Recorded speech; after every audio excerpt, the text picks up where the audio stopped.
Aujourd'hui, vous savez qu'en Amérique, il y a une émission très célèbre que vous regardez peut-être d'ailleurs si vous avez une chaîne câblée qui s'appelle The Mythbusters, où certaines personnes donc essayent de tordre le cou à certaines légendes qui ont la peau dure. Nous allons essayer de faire la même chose dans le monde sartorial. Alors, nous allons commencer par des choses relativement simples, qui sont des idées reçues ou ce qu'on appelle des légendes urbaines qui sont plus destinées au public général et que vous, personnes intéressées par l'univers sartorial connaissez déjà. Nous allons donc commencer par des choses relativement simples. Et puis après, nous allons aller vers des choses un tout petit peu plus complexes pour finir avec un sujet peut-être un peu sujet à controverse, mais que j'aimerais aborder avec vous aujourd'hui. La première idée reçue, le premier mythe que je voudrais enlever de vos esprits, c'est quand votre maman ou votre papa, si vous êtes jeune, ou quand le vendeur dans le magasin, si vous êtes tout nouveau dans le monde du vêtement ou du costume et que vous devez acheter votre premier costume pour votre premier travail, par exemple,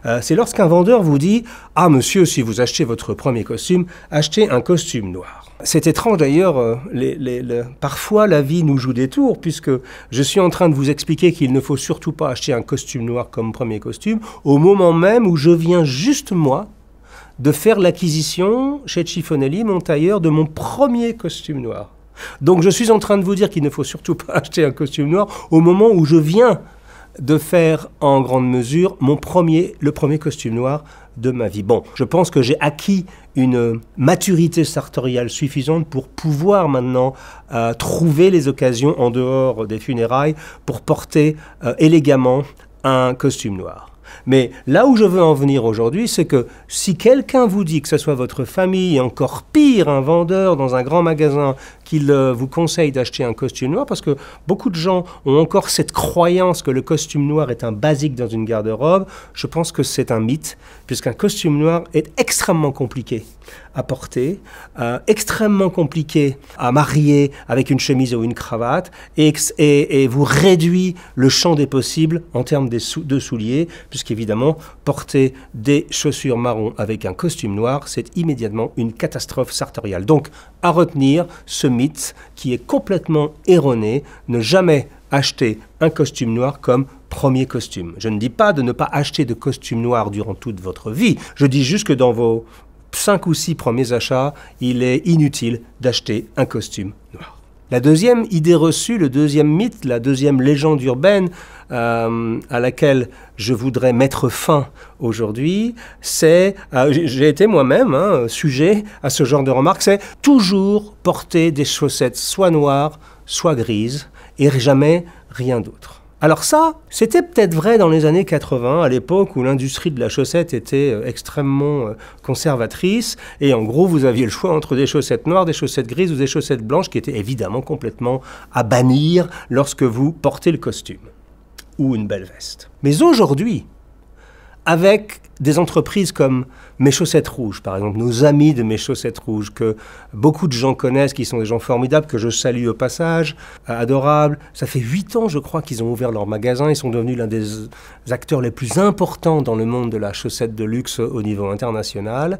Bien, ce sont des gens qui distribuent des chaussettes absolument géniales. Ils distribuent des marques comme, par exemple, ma marque préférée de chaussettes et de mi-bas, qui s'appelle Brecciani. Je salue également Massimiliano Brecciani, qui est un type formidable et qui est un entrepreneur artisanal formidable. Aujourd'hui, la chaussette est devenue un accessoire à part entière de la démarche sartoriale.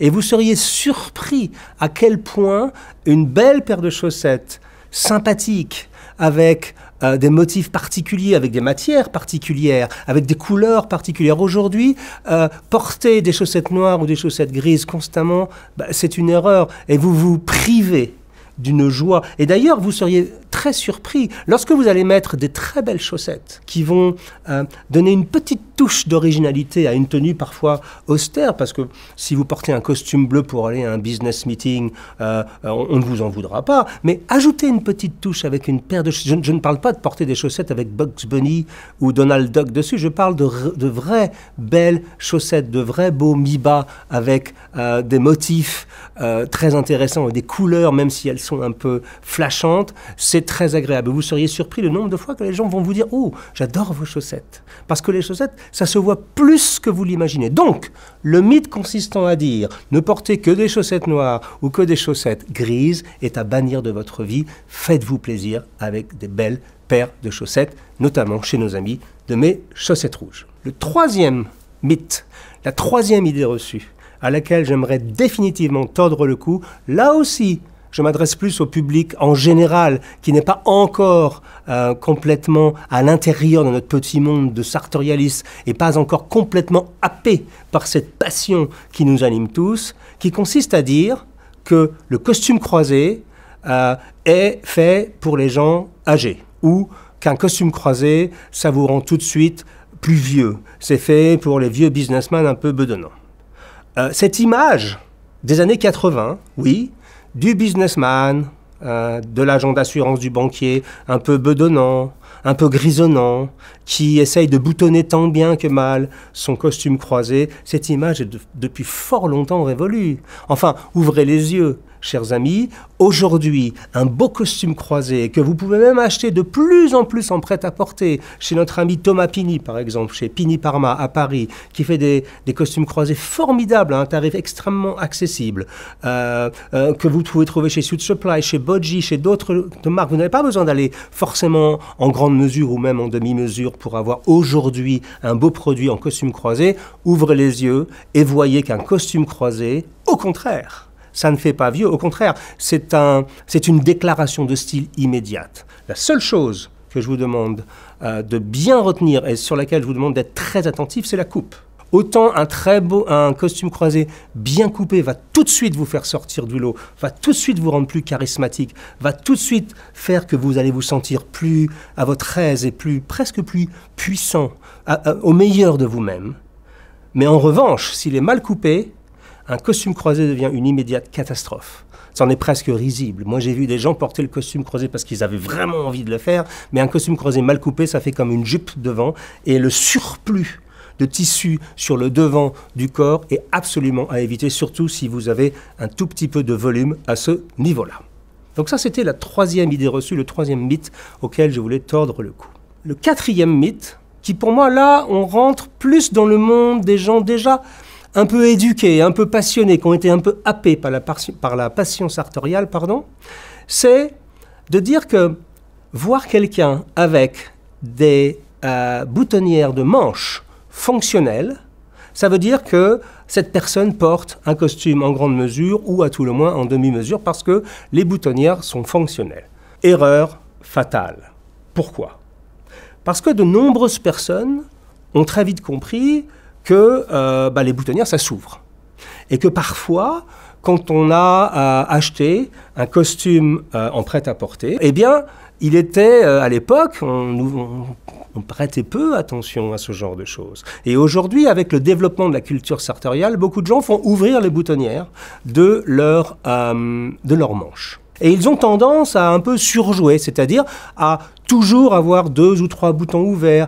Certains poussent le bouchon même à avoir 2 boutons ouverts d'un côté et 3 boutons de l'autre pour bien montrer à autrui qu'il s'agit soit d'un costume en bespoke en grande mesure, soit d'un costume en sur-mesure. En fait, la réalité, c'est que même sur un costume à prêt-à-porter, il est possible de faire ouvrir la boutonnière. D'ailleurs, au passage, savez-vous pourquoi, à l'époque, dans le passé, bien sûr, c'était fait par des tailleurs, mais pourquoi on mettait des boutonnières actives aux manches? Pourquoi? Quelle était la raison pour se donner autant de mal? Parce que vous savez que faire une boutonnière à la main, ça prend beaucoup de temps. Donc, pourquoi on faisait ça? Eh bien, c'est très très simple. L'idée derrière une boutonnière fonctionnelle sur une manche, c'est que lorsqu'un gentleman allait se laver les mains dans un lavabo, il n'avait pas le temps ni l'envie d'enlever sa veste et parfois il n'avait pas non plus envie que sa veste soit arrosée par le robinet. Donc il déboutonnait sa manche et il relevait sa manche tout simplement comme une manche de chemise pour pouvoir se laver les mains et ensuite reboutonner ses manches. Dans le monde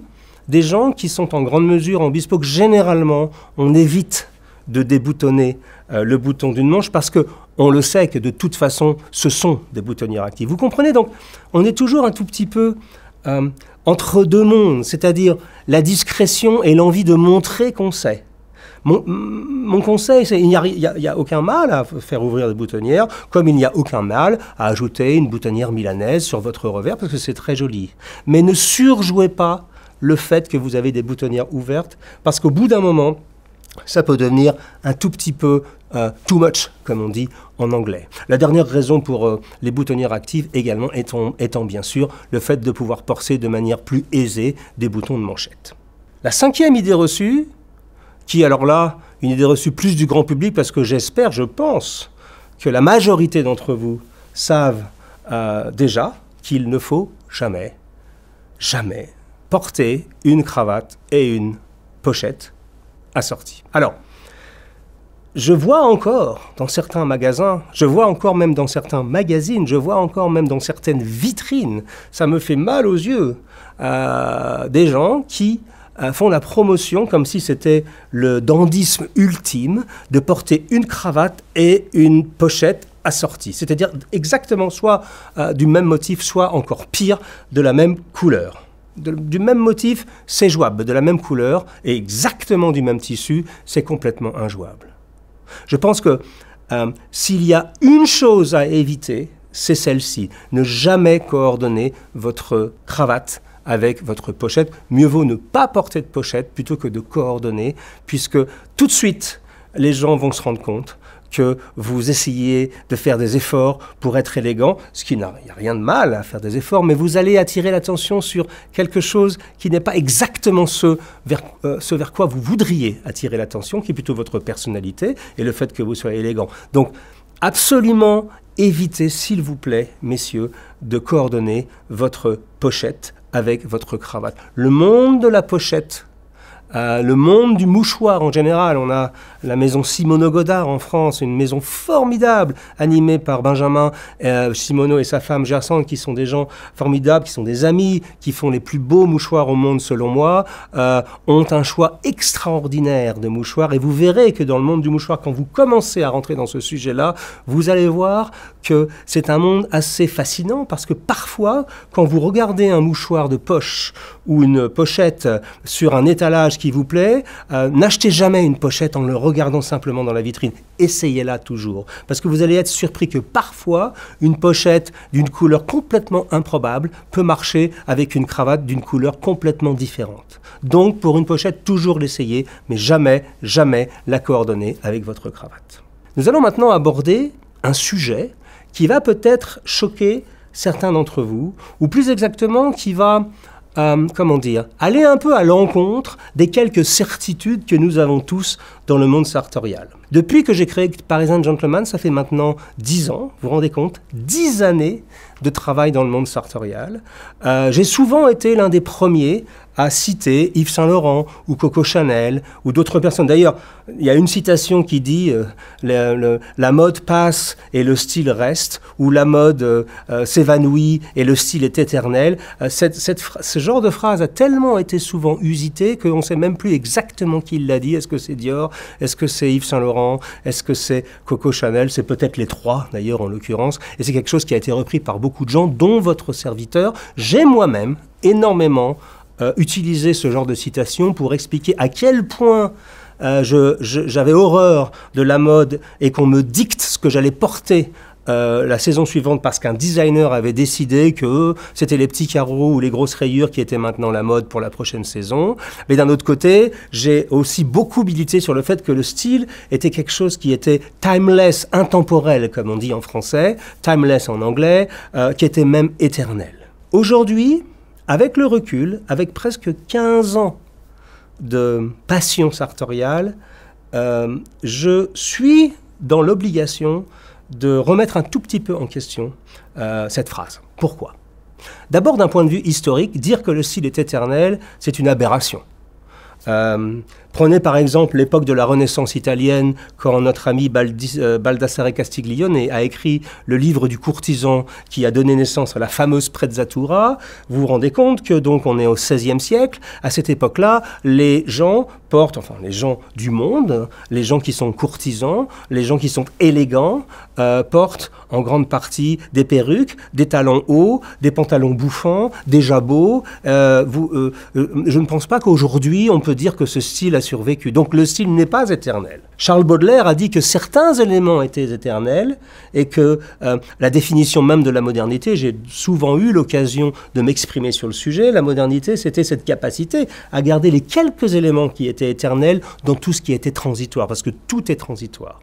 Je suis aujourd'hui en mesure de dire que le style classique masculin est aussi transitoire et répond à certaines tendances. Oui, messieurs, il y a aussi des tendances dans le style masculin classique. Que cela nous plaise ou non, et je dois vous avouer que je suis sûr que cette intervention, je dois être parmi les premiers à prendre cette position, consistant à dire que le style non n'est pas éternel et que oui, bien sûr, la mode passe, mais le style passe aussi. Il y a juste quelques éléments qui sont éternels, va en choquer certains. Mais prenons des exemples. Pensez-vous que, par exemple, en 1974 ou en 1970, pendant une soirée, un cocktail chez Tommy Notter sur Savile Row, dans lequel il y avait des gens comme Ringo Starr ou Mick Jagger, pensez-vous que si Cary Grant ou Gary Cooper ou Fred Astaire étaient entrés dans cette fête sur Savile Row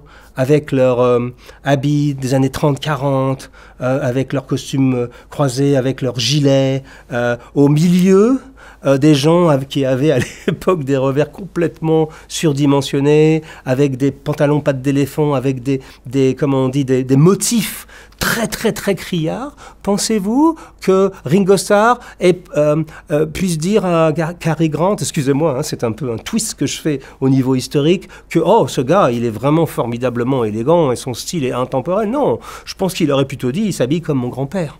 Vous voyez, donc la notion d'intemporalité n'existe pas vraiment. En fait, la réalité, je vais vous la dire, elle est très simple à comprendre. C'est juste une affaire d'échelle du temps. La mode est à l'échelle d'une saison, 6 mois. Oscar Wilde disait, très célèbre phrase encore, la mode est quelque chose de tellement horrible et laid qu'on doit changer ça tous les 6 mois. Ce qui est une phrase rigolote, c'est assez vrai, mais la réalité, c'est qu'on change effectivement. Donc l'échelle de temps de la mode, c'est la saison, 6 mois. L'échelle de temps du style, c'est la décennie, 10 ans. Vous comprenez que les tendances de la mode changent tous les 6 mois. Les tendances du style, à mon avis, et après avoir étudié le sujet pendant très longtemps, et j'ai 15 ans de recul sur le sujet maintenant, je pense que la décennie c'est une bonne échelle temporelle pour juger des évolutions du style.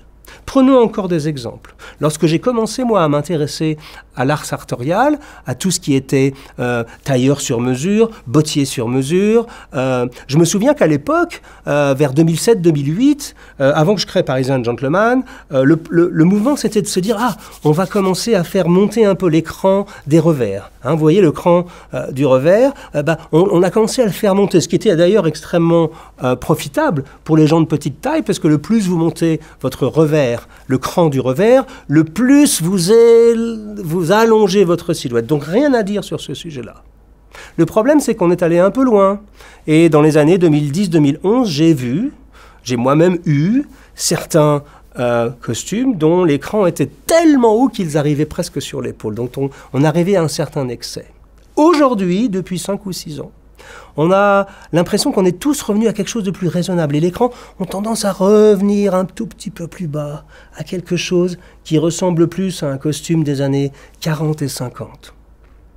Pendant de longues années également, on va dire jusqu'à 2010. Rendez-vous compte que 2010, c'est presque il y a 10 ans. Vous vous rendez compte à quel point le temps passe vite? En 2010, on ne jurait tous que par les revers larges. J'étais moi-même l'un de ceux qui a porté sans doute les revers les plus larges, peut-être pas au monde, mais j'ai vraiment été loin sur le sujet, vous le savez, j'ai vraiment fait des costumes avec des revers complètement surdimensionnés. Aujourd'hui, on est en train de revenir à quelque chose de plus raisonnable. Chez Cifonelli, par exemple, les revers de Cifonelli sont en train non pas de devenir anorexiques comme ce que faisait Hedi Slimane chez Dior dans les années 2000, évidemment pas, mais deviennent un tout petit peu plus raisonnables. Donc, on est sorti des années 40, où justement, à l'époque, on faisait des larges revers, et on est en train de revenir plutôt vers les années 50, voire même les années 60.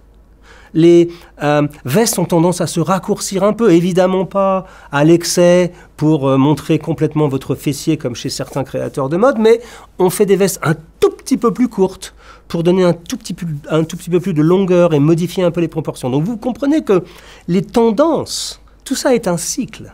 Les tendances changent. Donc dire que la mode passe et que le style est éternel, permettez-moi non pas de m'inscrire en faux, mais de modérer un tout petit peu cette assertion en disant que la mode change tous les 6 mois et le style évolue tous les 10 ans. Et c'est quelque chose avec lequel je vous demande maintenant de réfléchir parce que ça change un peu la perspective. Ok, peut-être vous allez être un peu déçu, mais je vais vous rassurer sur un point. Le premier costume en grande mesure que j'ai réalisé avec Lorenzo Cifonelli était en 2007. Donc vous voyez, ça fait presque 12 ans maintenant. Ce costume est encore tout à fait adapté à l'époque d'aujourd'hui. Donc il y a une longévité dans la grande mesure qui est vraiment incomparable. Évidemment, vous trouverez ça d'ailleurs en sur-mesure. Mais dire que le style est éternel, et notamment des choses que j'ai achetées en prêt-à-porter il y a une dizaine d'années, commence à devenir un tout petit peu suranné.